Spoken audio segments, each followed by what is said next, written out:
friends, it's time to turn the key. Release your stress and pain along with me, yeah.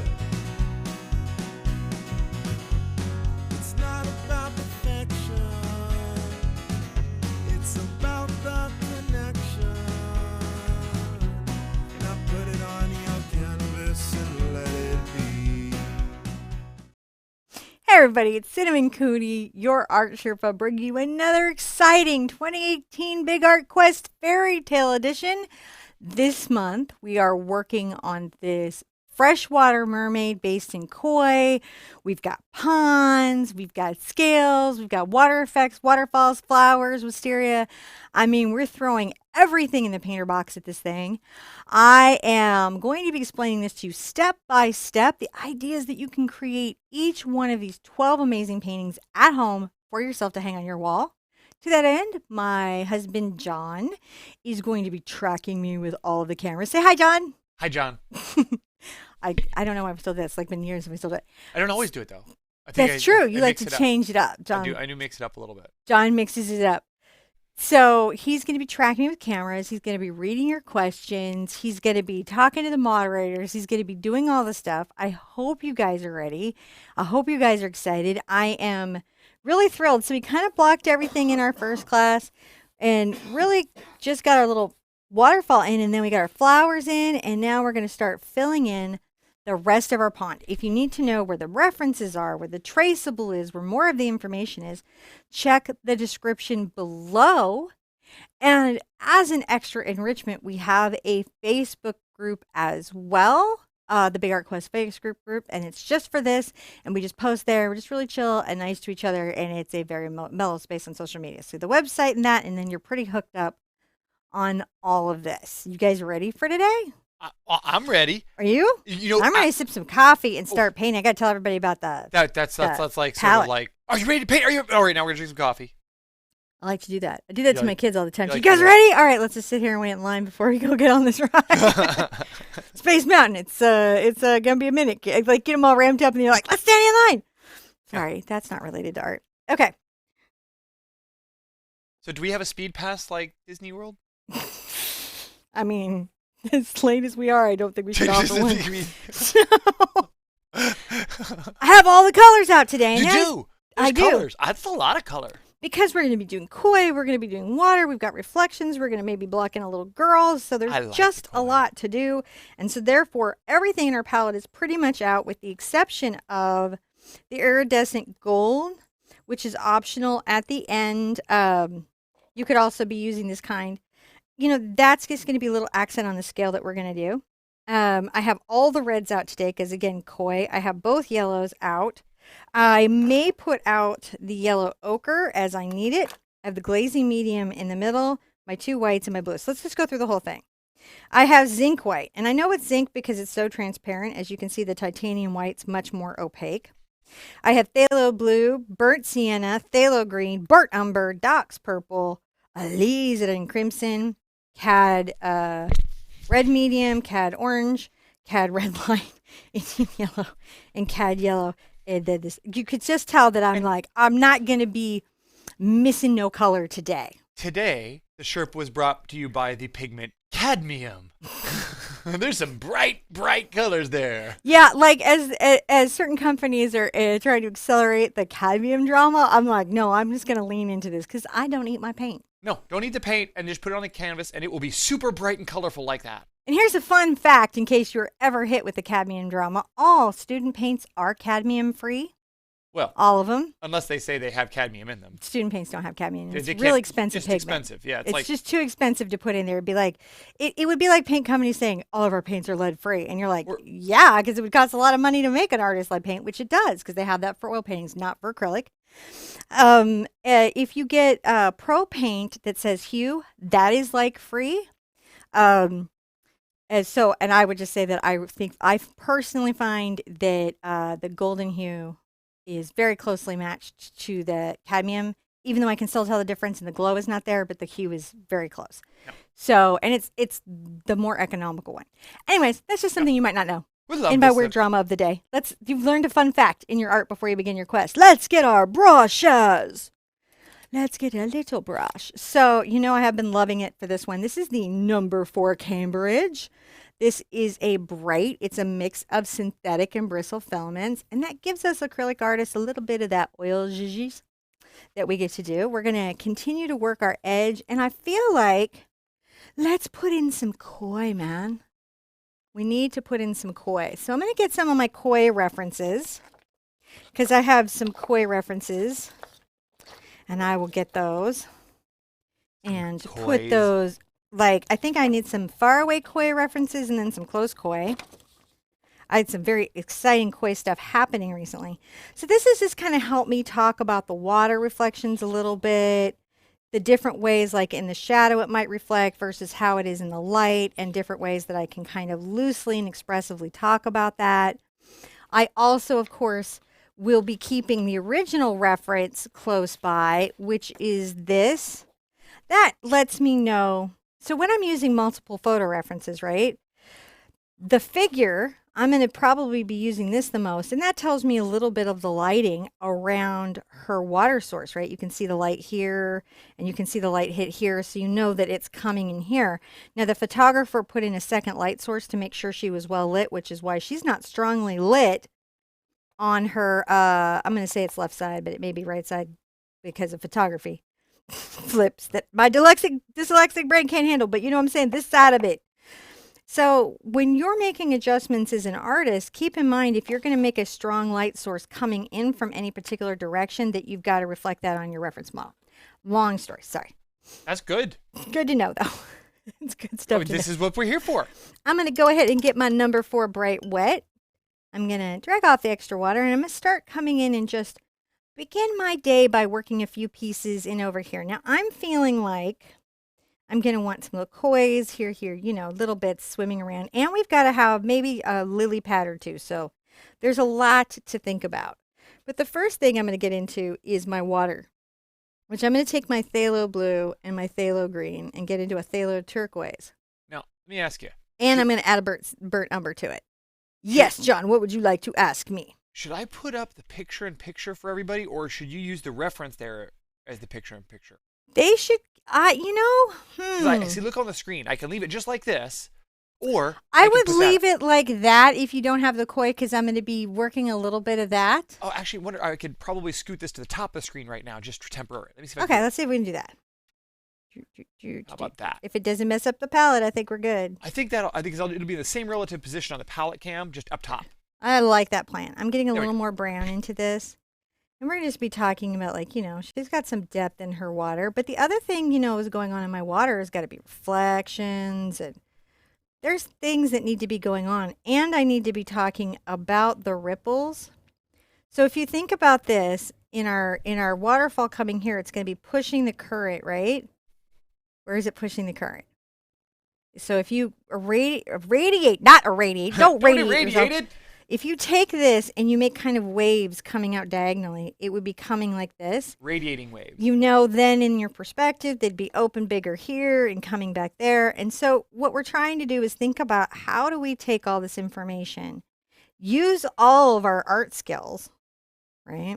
Mm-hmm. To take this fantasy idea we have and do a pretty good job making it seem as real as possible. Right? And so some of that is just being like, well, if the water's coming this way, what would it do? Well, it would do these things. And we know that because we've been watching it. I think it's nice to get a little of the brown into my phthalo turquoise. I will be doing high reflections and all kinds of fun things here. And I may be working maybe my splash and stuff a bit as I'm coming forward. But I want to start coming around my pretty, pretty mermaid and making my water seem waterish. Will help the whole effect of the pond. Huh. So the phthalo blue, phthalo green, and the burnt umber right now. Now this reminds me a lot of a public works project that I did. And John actually even helped me with a little bit because varnishing it was a problem where I was doing something for a local community area. And I had to paint one of those fiberglass figure things. Oh, that was cool. Mm-hmm. The Creek Fest. That was really. It didn't end cool for me, but it started out cool. They painted over my work, which they didn't tell me they were going to do. Yeah, we were commissioned to have Cinnamon come out and paint a giant fiberglass object, and it was a shoe. It was really cool. Yeah, I really loved it. And she did this just beautiful Greek water scene with koi. We had to repair the shoe because it had been painted improperly the first time. So we stripped it down, we repainted it, and they had just painted it a solid color, like the committee had it. It wasn't like something done by an artist, because I wouldn't have gone for that. And so we primed it, prepped it, and then we bought a commercial sealer and sealed it so that it was UV protected, and the paint would have lasted out there in direct sunlight for like 10 years, guaranteed by the manufacturer of the sealant. Used all golden paint. Oh yeah, it was really nice. And they repainted over it with tempera paint to make it look like a tennis shoe. Yeah, didn't tell me. And yeah, they just did. Of course, it was like, I'm sure at some point that's going to I don't even know what to say. Yeah, it was one of those rough things. Sometimes in life as an artist, rough things will happen to you in your work that you can't even imagine. Like, well, it's I actually considered going full Dukes of Hazzard. I'm taking this dark color, this mixture of the phthalo blue, phthalo green, and burnt umber to about through here on the canvas. I'm just moving it forward. I'll come back and lighten up some areas, but right now I'm just going to get this sort of worked in because we got to get some coverage going on canvas. Sorry. Yeah, I was gonna get John to go full Dukes of Hazzard, and we were gonna go rescue the shoe. I even had some support people who were just horrified. Oh my goodness, we hid animals all over it. It was like a hidden picture thing where all these creek animals were everywhere, and I researched the area for all the animals that were indigenous to that area. Oof. There was a lot of crying. Yeah. A lot of it. Questioning my life choices as an artist. John just remembers. The been crying through many phases of art journey. There's, but I think that's that's how we all get that strength of, character. You got to get a thick skin as an artist because people are going to come by and get you on occasion. I think you just, I think you have to have kind of thick skin just to be here. As a person? Yeah. I think all of it's hard, right? Yeah. All right. So now we're going to come back. We've got some nice richness to start to think about here. We can talk about little areas of light and shadow. We can start to put a little koi fish and ripples. We can start to add some splashies. And I think some splashies would be super fun. So I'm going to come get a little of my titanium white. And I'm, interestingly enough, going to grab a little bit of that basic pond color I've been mixing, which you can see when you pull it out is actually a weirdly grayed out blue, which over your canvas may not have felt so. And I'm going to just make sure that I've got some highlights in my splashies, because you need some. See, I'm just pressing the brush into the canvas and splashing it up. I'm going to get in there so you can see more splashy. Sometimes you gotta splash it up. Let's splash some off this rock, right? Every time someone says splashy, I think of Eddie Izzard. Oh, I know. I love Eddie Izzard. You don't? I'm sorry, but we do. That's okay. Not really that sorry. You might feel I should be, but I'm really not. There's this, we just love everybody. Well, not everybody, but I mean Eddie. Oh, yeah. Eddie's pretty cool. I'm just taking a little bit of this brown and cleaning up the side of the rock a bit because my splash got onto the rock where it wouldn't be. I don't want that. So make a little of the green brown. Touching that up. It's always okay to touch up a piece. But we did get photos of the shoe. We did. Yeah, they were just asking in chat. Did you get photos of the shoe? Yes, we did. Oh, sorry. That's probably a non sequitur for you. No. I love it. I'm sorry. Oh, I don't have an upset tone. That's all that is all entirely about. I'm not trying to speak for Cinnamon, but I think that she's moved past the shoe. No, but you gotta live. Yeah, well, I have not moved past the shoe. You're not in the moment of the shoe anymore, though. Here's what. will know that I haven't moved past the shoe if I were to ever hear from the Creek Fest people again. Then we would know exactly where I am with the shoe. Now I'm going to take some pure white. If she knew where the shoe was, it might be in our backyard. I'm a very mellow art teacher. I am not necessarily a mellow professional artist. No, we're There's a difference. We're a little bit of a business shark too. Yeah, sure, but like, I mean, no, they won't get the Sherpa. They might think they're calling the Sherpa, but they won't get the Sherpa. Okay, so put a little bit of this back here for those of you guys that are cackling it. I doubt they'll ever call again. No, probably not. So you're just stippling in it. No, just to recap. I'm stippling in just with the white, just a little extra splash because I felt like my waterfall could use a little drama. And you're using a combo bristle synthetic? Yeah, this is my Cambridge. This is a number 4 Cambridge Bright. That means it's a little shorter on the bristles. They are synthetic filaments and hog hair bristles. And so, yeah, I really like it as a painting tool. I highly recommend it. So let's put some interesting stuff in here. Now, one thing I might want to start talking about is like some distany fish. So I'm going to take a little of my Cad Red medium and a little of my Alizarin Crimson. And that's going to be, maybe it's darker color. And I feel like I'm going to come right here. It's not going to be totally neat and tidy yet. I'll have to neat and tidy it up in a minute. But I want to talk a little bit about a distant little shape right there. That's going to be a distant little koi shape, kind of facing at a diagonal. And then let's maybe bring something there. We can come over here. And we are just talking about the fish that are further away, right? Maybe deeper in the water. Did she have a name?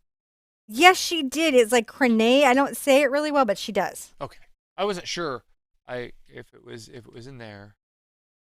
Yeah, I had somebody really help me find all these wonderful, wonderful fairy tales, and so it really brought a lot of them to life.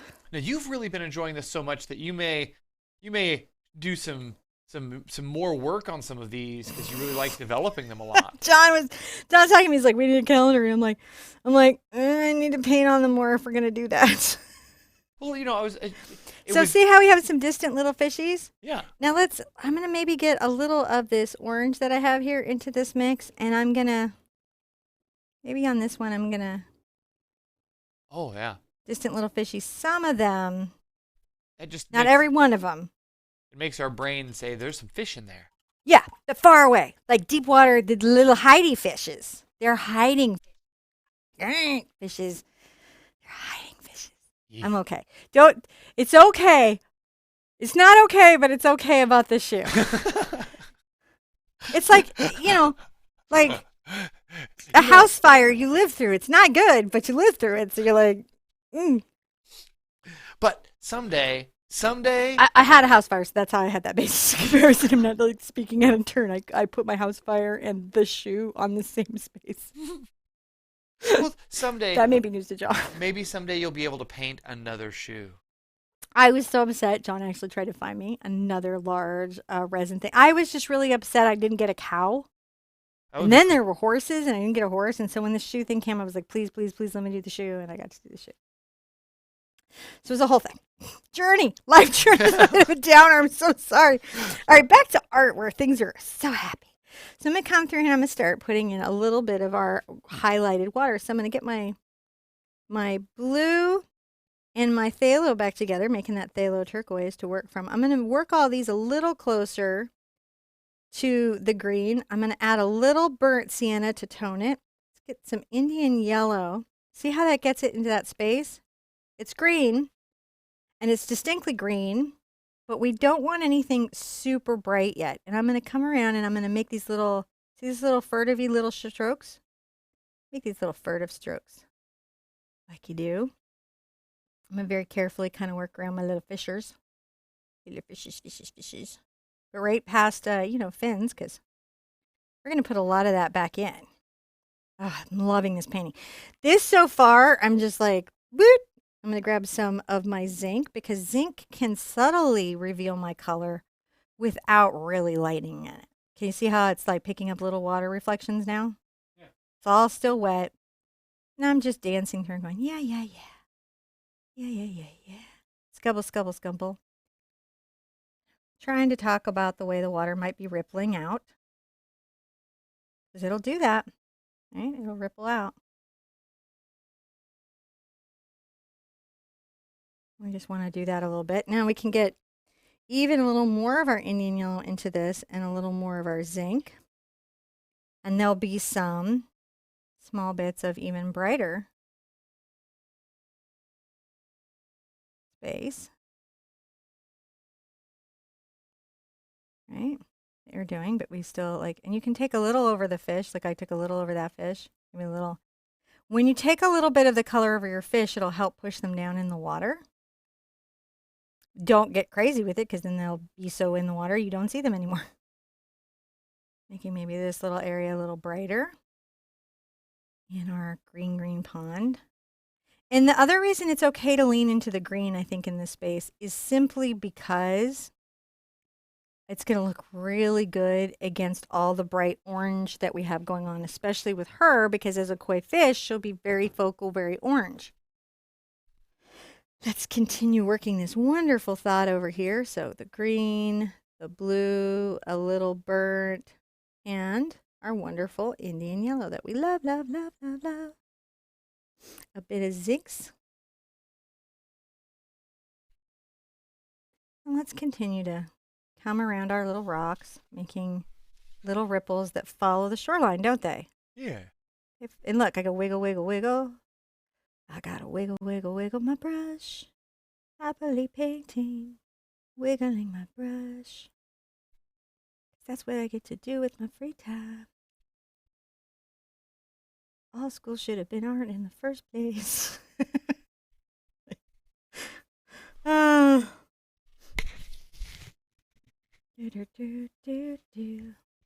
see, I'm just wiggling that brush, and that helps imply this sort of perspective of pond, and you know, and these will be closer together back here, and then maybe a little further out as they come closer to her, and that'll give us a little perspective.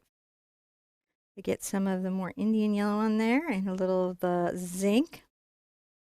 And we'll go ahead and see, I'm coming around. Look, I'm making that little wiggles. Wiggly, wiggly, wigglies. Wigglies. Yes, the wiggles. Oh, but they might come out of here, right? And if I get a really strong area where the zinc is just too white, I may like blend it and come back. So what you're seeing me doing is making these ripples that are coming towards her. You know, they're getting a little bigger as they approach. And we're seeing the first signs of little fish. You can bring some of that over a fish. See how that makes that fish go like right under the water? Is that crazy? Yeah. It dived him down. Dive down your fish. So that's looking just rather beautiful, I think. Yeah. Now, to me, over here, I feel like there should be some color. There should be some stuff happening.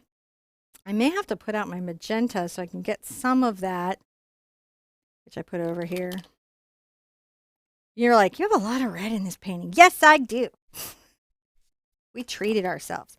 Think of it that way. You treated yourselves to the red. So I'm going to take a little of the red into my Doc's purple.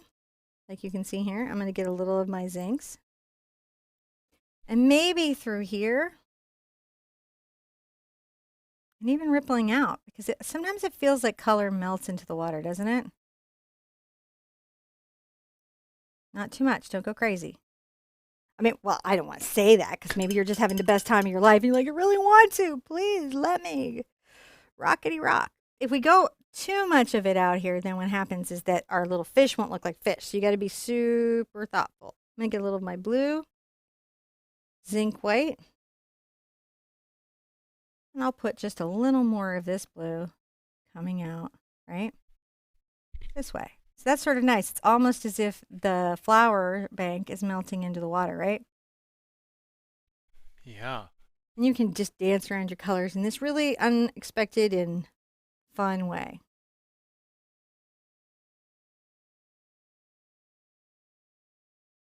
And make that pond edge seem super delightful. Hi, palette. Rich, and you know what? I keep wanting to stand behind my picture-in-picture. See what it is that I think that you're going to the palette, so I switch to the palette. And then you start to talk, and I go back over here. And then I realize I got to move this because this is covering your face. So, you know, I'm slow hands. So one thing I want to talk to you guys about is brushes.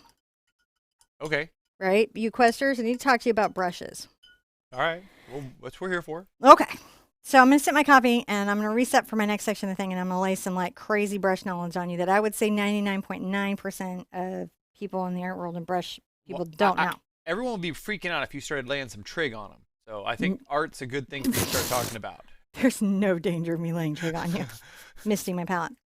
So brushes aren't really made correctly for acrylic paint. And everything is engineered for a completely different medium. Also, we have a lot of importing laws into the United States. And what I'm finding, and I have found over the years, as they're changing things for our safety, is that if you, as water comes into contact with your tools, the glues that they use, and John was explaining this to me the other day, break down faster. Yeah, so, well, just in short, the government doesn't want us using things that are bad for the environment. All of the good glues are bad for the environment. The better the glue, the worse it is for the world. Mostly speaking, I'm not and trying the to be. people who use it, like, yeah. So, or they're very, very expensive. Too expensive to use. Anything that's inexpensive or good for the environment is pretty much water soluble. Now, that's not good if you want a brush to be glued in water. So, if you anything that is remotely water soluble, and we don't use, we're not using water soluble anything, but everything on the planet is ultimately water soluble because that's what wood, everything. Water is the great dissolver of things. So if you've been using a brush for a little while and through consistent use, it begins to loosen up. Yeah, that is a normal thing that happens in brushes. I've had it happen across every brush line that I've ever had. And it's just a thing that I deal with, and I usually just re-glue it. We'll do a video sometime on all that, but it's okay to like re-glue it with a little crazy glue. That's like a thing artists do. It shouldn't be like that out of the package. No, or even after like immediate use. I mean, like Yeah, I say this because like as I'm working, I'm noticing my little cambridge is a little wiggly, and I'm going to be repairing it later. And I was thinking I should mention this because it's like a thing I deal with all the time. But I've had this brush for over a year. Oh yeah, and I use it all the time. And that's about the time that I would, anywhere between, depending on the amount of use you have, anywhere between like 6 months and a year. I find that I usually am going through on a major brush spa. I call that so you guys know I have the brush spa when I'm cleaning them. Well, when I got to repair a bunch of them, it's the retreat. Yeah, just like everything else in your life, you're just like your maintenance car, is important, and expect some maintenance in your tools. Yeah. That's a normal thing. You'll be maintaining your easels. You'll be maintaining your brushes. You'll be maintaining any of your tools that you're repeatedly using, especially in acrylic. So okay. That's my soapbox, and that's how I got my break. No, I'm just taking a little break. You just took a break to take it. This is your show. So it's like, we could talk about particle physics if you'd like. Now that I could talk about, not trig, but regardless, that's not only really art related. All the time. Or mermaid related. But I just needed a little rethink there. I'm going to continue to lighten some of this space here and make some interesting shadows and things afoot. So like one of the things I can do is I can take a little of my purple and my green. And this is one of my very favorite sort of water shadow colors because it's not a chromatic black. I'm going to come out here and just add a little, maybe there's a little shadow that's happening across here, right? I'm going to say thank you for my wife, who is a very, very wonderful watcher and listener of my subjects too. So. Oh, am I? You watch my weird physics stuff all the time, so I was just thinking about that. No, I love that. You do. I would recommend that to anybody. That's the best show. I'm so glad you found that. Watch that. That's like DeFranco good. That's such a good show. Yeah, you're talking Kurtzgast? Mm-hmm. Oh yeah, Kurtzgast, in a nutshell, wonderful show. It gives you a lot of great insights and onboards you to stuff very, very quickly. It's so good. Even the kids like it. I really like it. We're not like sponsored by them. No, but you know what? We do sponsor them. If the but Bill and Melinda Gates Foundation support them, I think they can't be a wholly bad group of guys and girls. Grab a little bit of that purple green color that I made onto my brush. And I'm going to just make sure that there's some rippling that comes around from this fountain, right? Yeah. Around the rock. See how I did that specifically? I do. Now I'm going to work some of that rippling into this water that I have here. Because you would need that, right? Wiggle it out, man. Get your dark color, and you just got to wiggle these little colors out because they do off of these objects. Isn't that wonderful? What's really nice about this green purple is when it gets mixed in with a little wet zinc, it's really quite a lovely color. And it feels amazing, and you'll find that you really like it. I hope. Maybe I'm wrong. I hope. Like my colors. Okay. I didn't make them. It's okay. See, I'm radiating some little ripples from that rock. You want to see those little ripples happen? So that's pretty good. I'm liking how that water's edge is shaping up. Aren't you, Mr. Cooney? I do. I like it. The other fun thing that you can do when you are doing things, I think a couple of things are available to me here. And one of them is if I take a little bit of my green, and I take a little bit of my burnt sienna. I don't know why that's become a country song. And I add a little of my cat yellow. Let's see if I can make maybe a little round lily pad. Maybe another one there next to it, right? And what I'm doing, notice that these are ellipses more than circles. We're making ellipses, right? Little lily pads. And then when I'm going forward, what I can do, if I feel like it, and I do, add a little more yellow to the mix. And therefore, I can kind of brush in some of those shapes a bit so that they feel lily padish as I want them to. Are they starting to feel a little bit like lily pads? Mm-hmm. It's crazy, right? So I've got my dark and my lights. You can always come back in and... No, this is an interesting question. And this is it's a very general question. Maybe these are lotuses, I'm not really sure. So when you're painting this figure here, this human figure, Mm-hmm. would you approach this the same way for painting people in general? Or is there a particular approach you're using that's unique to this painting? So I'm saying it's kind of... There's really not... Okay, so there's not an in general approach. Everything is sort of painted the same way. Rocks, people, everything. At the end of the day, this is the bad news. It's all sort of done the same way. And then in your toolbox, you have a lot of techniques and methods that you can use to get there. And sometimes you could do, we've talked about tonal studies or umber studies. We talked about underpainting. That's just blocking in big colors. A tonal underpainting, just a plain underpainting, which is just a ground of color and then big strokes. There's just a lot of ways. But things that you will do across everything is value, how light or dark something is. The implications of the texture or line through stroke. And then the use of color to express it. So because she'll probably be painted in a very same stroke and methodology as the rest of the painting, but we're going to make her look like a koi, like her costume, everything about her is going to change except the face, like the red hair and stuff. But she's going to be a koi mermaid. So lots to do. Lots to do. Lots to do. Lots to do. So I think lily pads, we like pink lily pads, don't we? Oh, no, let's get a little purple in there. Just a smidge to our lily pad. And shall the center one have like maybe a little bloom? It's kind of fun when they have a bloom, right? And maybe its little friend can have a smaller bloom, but still a bloom. There we go. That's as much bloom as we should need. I'm going to go ahead and get my zinc white and get my bright pink. And I'll go ahead and give my little lily pad petals some of that color. Can you guys kind of see that just distantly there? I'm going to zoom in on them a little bit more. See, little lily pads. These are little touches, but these little touches. So you'll know you nailed a painting like this, especially if you've hidden little bits, right? Yeah. You'll know you've nailed a painting like that if people want to get into it and see it. If you see them start really getting into what they're looking at, I always feel like, oh, I really got them. I got them. So that's what I'm trying to help you build here, is that sort of, it's going to pull you in experience that you can have, you know, around things like your pads, your lily pads and stuff like that. I don't want too many of them in this water, but just a few is, you know, a nice idea, right?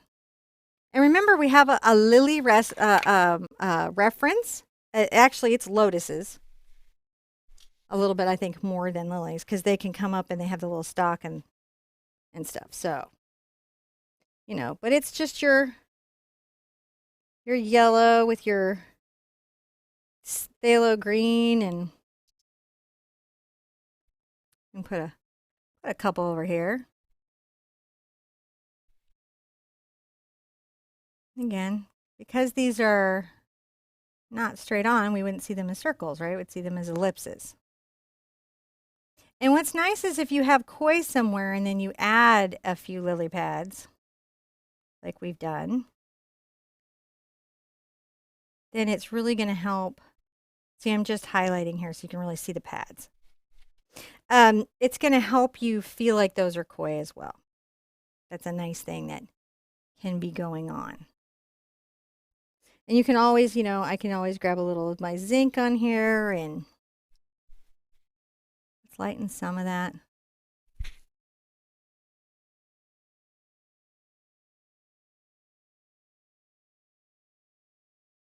That's nice.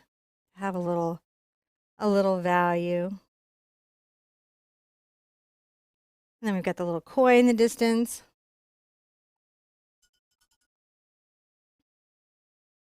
I'm going to go ahead and get my little paint going.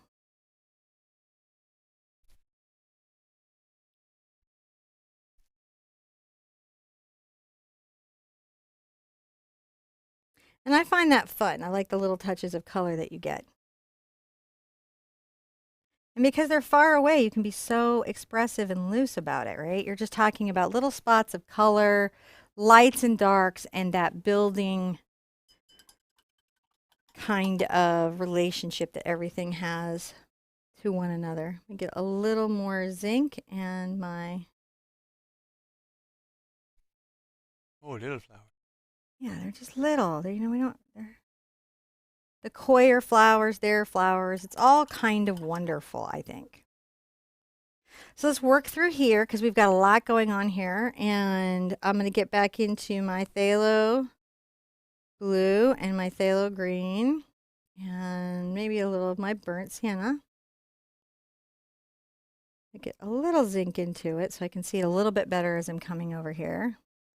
And I'm going to come around my pond edge here. Like I'm wiggling you see me wiggling the color? And rippling it out. I'm following the edge. Don't want to take out my little koi fish that I've tucked back here.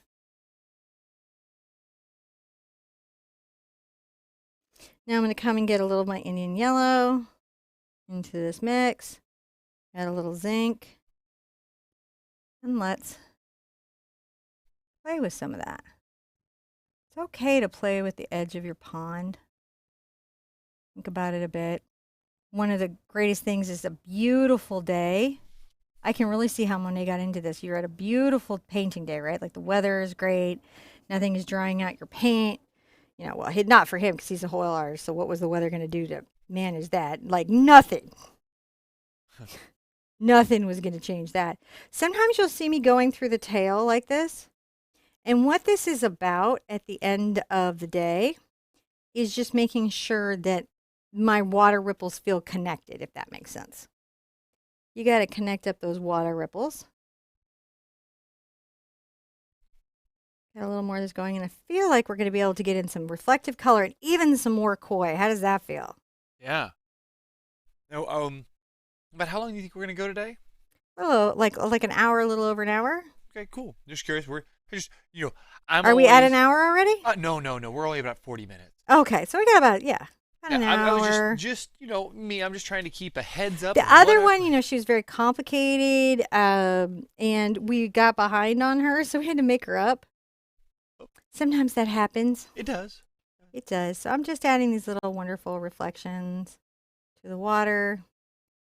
And come back here. It's great, I think, around the edge of a shoreline to create little ripples. I think it gives me a lot of excitement about the drama of a piece. And remember, as you're moving forward, these can be more open, can't they? These little light reflections. It's going to be really interesting when we take this over her tail. So we see some of her tail here and then not all of her tail. I think we're going to be pretty excited about that. And that's really interesting because it's a new way to take that underwater technique through. So yes, my green's going through the tail, but that's more about me keeping my line sharp. I'm going to get a little of my zinc white onto my brush. Come around this little shoreline, adding this. Yeah, I love doing these. It just makes me so happy. Just like never known anyone to be so excited about a water reflection, but I am. These little water reflections, they're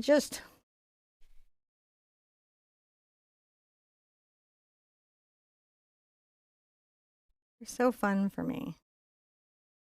If I get too thick or heavy with them, the nice thing about zinc is it's so easy to blend it into where it is. I'm like, oh, that's no problem. If I got a little heavy-handed with it, I can just adjust it. Tip of my bristles and everything is okay. And there's a little bit of a calligraphy. Can you see how when I move my brush down, it actually does the line I'm trying to make? I love that about this leaning into the natural inclination of the brush to get a result is always kind of super fun for me. I'm going to get a little of my pink on here because I know I've got some pink in the water, don't I? Let's get a little more pink. And I'm going to get a little zinc. Little pink, little zinc. Because there's this wonderful little plant here, and I think it would reflect some color. So how that's looking. I'm pretty okay with that. I wiped off my brush. I'm going to get some pure zinc and just a smidge of my white. And a couple spots in the water, but not too many. It's almost too many. Take my own advice. I'm just going to add a little darker amounts. I don't think there can be too many flowers. There can't be too many flowers, but there could be too many reflections. Well, then it becomes a style. If you get too crazy with it, just call it a style and roll with it. Well, I guess that then it becomes almost not impressionistic. What's the one with Dali did? Surreal? Surreal. If there's more reflections in the water than there are plants on the shore, wouldn't that be surreal? Especially if you did it in a semi-realistic fashion, it would be dreamlike. If it impacted the viewer, I guess, in a dreamlike way, it could be. So you guys have just peeked into a philosophical discussion that Cinnamon and I are No, having. we've been going on about this for a while. When is it surreal and when is it not surreal? And then when is it Dadaist versus, just... Oh, when it's Dadaist is when you take the absurd and revisit it as art. Yeah, I know. But which it upsets people deeply, but I love it. It's my favorite. I'm always pushing the boundary of like what is Dadaist versus what is just annoying stuff. Well, it's context, right? It is. It's like it's context. Is it common or is it uncommon? First person that takes out a toilet seat and says this could be art given the right context. Right, exactly. But But the sixth person that does it, you start to question their original thinking. But then is it a body of work? Have you impacted the viewer long term? Is it this is where we're getting. Well, and that's why art gets really subjective because you can look at an artist that I would swear to me was just worthy of every respect ever, and another person will come up and go, "Oh, it's just so busy," right? And completely discount it and walk on, and you're like. But it's really good. And there's this whole, and it just doesn't relate to them, but then they'll walk over to something else and it will It'll touch them. Literally, there's a yellow painting in Houston that I always have to stop and look at. It's a yellow guy, yellow painting. I just love the yellow. It's all yellow on yellow on yellow. You just never know what's going to impact you. I don't know how we got on that. Sorry. I don't know either, but I'm glad we did. Talking about stuff just on our little day. Sometimes you do get talking about stuff, though, on a little day, right? Yep. Okay, I think I'm going to maybe lighten some of this up through here. See, it's deep, though, right? Some of this is deep, so because there's got to be room for her to swim. Deep, man. So I can't necessarily paint. I could paint the bottom of the pond, maybe about 2 feet out. This right? is a natural occurring hot tub. It's well, in the reference photo, it's a natural occurring hot tub. For us, it's a whole nother matter, right? Yeah. Yeah. So that's always an interesting thing. So I'm going to pull out a little of my zinc, maybe even my titanium white, and I'm thinking some of my burnt. That's almost too much. I'm going to sneak into it. So I got to have a place to start. And I'm going to, and I might have to switch brushes. I'm going to place a little kind of visitor. Let's bend it. The wonderful thing about koi is that they can get quite large. Yeah. Dude, I mean, really big. I'm going to take a little fin off the back that we can kind of see, and maybe a little bit right there, right? And they have a lot of personality. They do. Koi have a lot of personality. And I've just learned that bumblebees have a lot of personality. So things that you pick up. The reason I did the burnt is because it's a little bit pink. It's a little bit warm. And the lighter koi, they are quite pinkish.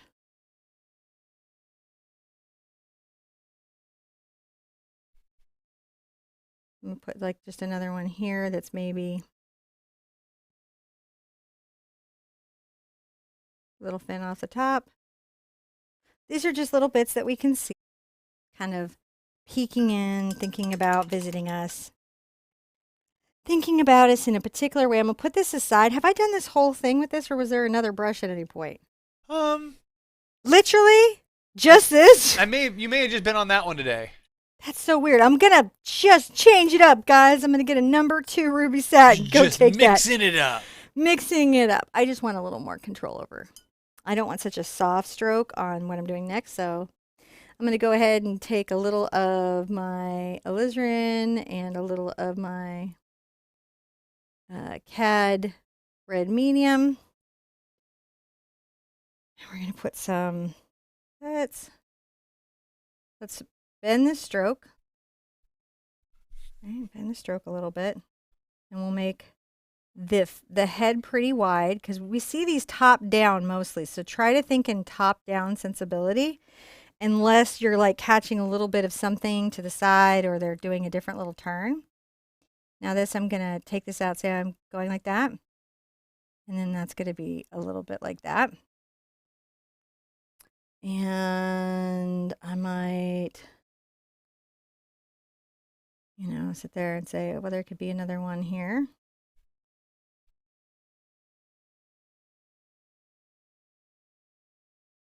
But these are closer to the surface. Little fin there, right? So we're seeing them more.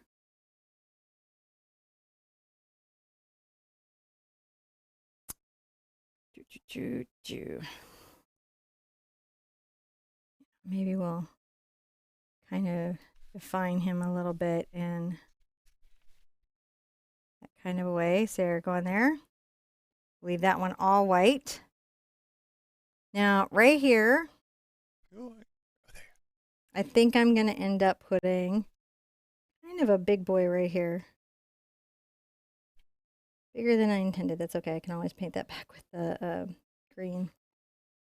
I'm just making little kind of like decisions about comp right now.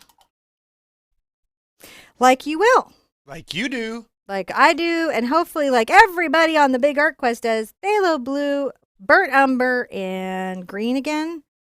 Let's come in and kind of fix the shape of this little fellow right here. We're just doing some comp. Now remember, you could have small fellows, right? Small fellows. Maybe this time I'll get even a little of my cad red light in there. We could have like somebody down low. Remember, there's little bits that could be happening deep in the water, and so you don't want to lose that at any point, because if you don't have the depth, I'm gonna take a little of this right here. Now, we've of course been showing all these silver brushes on the show so far, and Yeah, those are available in lots of places all over the world. But all over the world. If you couldn't get a silver brush, or you just wanted to go look at other manufacturers, Which would be suggest? okay. What would you suggest when looking for your manufacturer?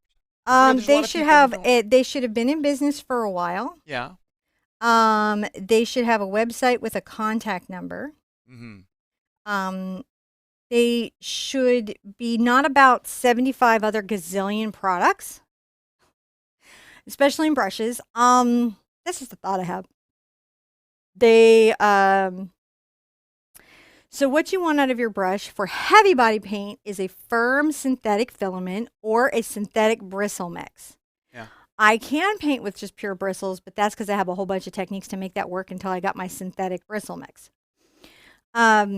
You want a good edge that's resilient. You want a ferrule that's double crimped. You want the paint not to go under the ferrule. It needs to stop at the ferrule so we're not creating a seal barrier. Is that correct description of it? Yeah. And you want it to be sealed a bunch. You want it to have lots of good reviews. I mean, talk to other people. And remember, as companies change hands, something that was an amazing brush 10 years ago might not be great now. So yeah, touch the brushes, play with them. Yeah. If you're first ordering, don't go online. Go feel. And they should not feel like they could make makeup on your face. I'm sorry, babe. I didn't mean to interrupt. Oh, no, you're fine. Brushes. I'm just wanting to make sure I support what you're saying with like, if for whatever reason, local art store doesn't have silver brushes, just, they can contact Silver Brush and we'll carry them. But, we know that you guys are all over the world with all different, But I mean, they just put them in Romania for some people. Yeah. So they're game. But again, you can paint with a stick. We're letting you know what we have, but we're letting you know if you can't get access to that, what you can select. It's a pet peeve of mine if somebody has a tutorial and it does not list the exact materials and what they're using and their techniques. It's just a pet peeve of mine. It's not something I want to do as a teacher. That's my stance. It doesn't make it the right stance. It just makes it the right stance for me. There you go. But they love your necklace. It was good. See, they needed to see your necklace. That was the other thing they were asking about. So, okay. They think you look on fleek today, by the way. Well, thank you. You're looking very good. They're saying, has the Sherpa been working out? No, I can honestly say the Sherpa's not been working out. I stretched some now. You're looking nice. Thank you. So there's some stretching, some very mild, non-impressive stretching that's happening. I'm going to add a little yellow to that. Oh, we've been doing good stretching. I've been liking the stretching. Your stretches are good. My stretches are not impressive. We stretch together, which is my favorite part of it. Let's say like somebody is like kind of maybe sneaking out from under her. We'll see. I might change that idea as I'm going, right?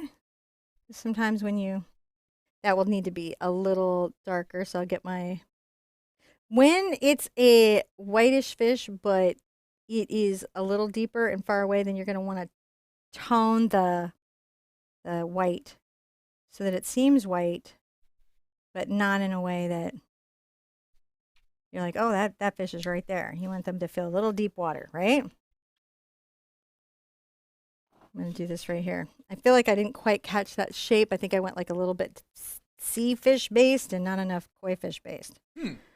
So what I'm going to do is I'm actually going to change this. I'm going to bend this a little more and go like that. So see, I make that like little teardrop in that little curve. And now I'll work those fins, and now I'm happy. So I really, really wanted koi in this piece. So very, very much. Now, because I felt like it would pave the way for her to feel very koi based. Here we go. How are we doing on those? I'm thinking that's a nice comp at the moment. We may have to add more. We may have to do stuff. I think it's also a good stopping place. I know I have a crazy amount of paint out, but that's okay because I have a bunch of paintings to do. And this pretty much sets up all my colors. So in this one particular case, I have something for this paint. I hope your quest is going well. I love the suggestions that I have been getting. The ones about like different ways that we can present the material even better. I have something I think I'm going to drop rolls to them and make an extra bonus quest coming up that I want you guys to watch for. We wrapping up here? Huh? We wrapping up? We're wrapping up. We're under an hour. We're like 54 minutes. You know what? I realize like my brain is tired, and sometimes you go, "Oh, my brain's tired." Can you show me one more thing before you go? Mm-hmm. So over there, you just did something on your palette because there was Mike. I think was asking, how do you keep your palette from skimming over? And I saw you just spray something. Can you show me that? So this is, and it doesn't have to be this brand. It's just this store is in my area, and these were like $1. Yeah. So this is a spritz bottle. You can use the misters that pump, but even on the fine mist, sometimes they can drop a big water droplet. This does a fine mist, spritz, that doesn't greatly impact it. Fine art tip. If you're using Flow Aid, for goodness sakes, don't put it in your mister. Do not errorize any of your materials. Sometimes I made a mistake reading a label the other day, and I just about knocked myself out. So just from reading a label, not even from breathing. Not from this. I knew not to do this. It was just I was just playing around, and I was like, "What would happen if I put this in?" And I forgot to read the label because the print was small, and I didn't want to get my glasses. Get your glasses. Yeah, definitely before you get like all sick and fall down. Paint for the most part is safe, but it's safe if used as intended. And if you're going to be doing anything that's not as the manufacturer intended, then it's real important to take a second look at that. This is a very economic way to keep my paint moist. I have a video of how to make a free wet palette if you're a person who eats cake. Or you can just get something like this from your grocery store, but it's how you can store your paint overnight or for several days. There are commercial wet palettes. I have not had a great set of joy with them yet, but I'm going to at some point I'm going to get all of them and test them. This just keeps me from skimming over. And between that and the golden glazing medium, I can keep my paint from just turning into a clump. Sorry, that's a very long thing. No, yeah, I think it's great. So much art fact is in here. Sometimes it just pops out at unexpected moments. That's okay. Wants to tell you all the things that make your painting journey easier. Because honestly, fine art materials are fun art materials. That's what I would love the quest to convey. Fine art materials are fun art materials, and they are for beginners, and they make our experience better. Yes, you can paint with a stick. Yes, you can paint with what you have. I've painted with coffee. I've painted with blueberry juice. I've painted with wine. You can paint with dirt. There's a guy who paints with dirt. It's all good. Somebody a gazillion years ago painted with ochre on a cave wall, and we still look at it. It's all good. But I'm just saying, let's make it friendly. Let's make it fun. We get the things that bring joy to our life, and we don't worry about the things that don't. Yeah. Or what people think, or what they think art is for. We just make ourselves happy. To that end, be good to yourselves, be good to each other. And I want to see you at the easel really soon.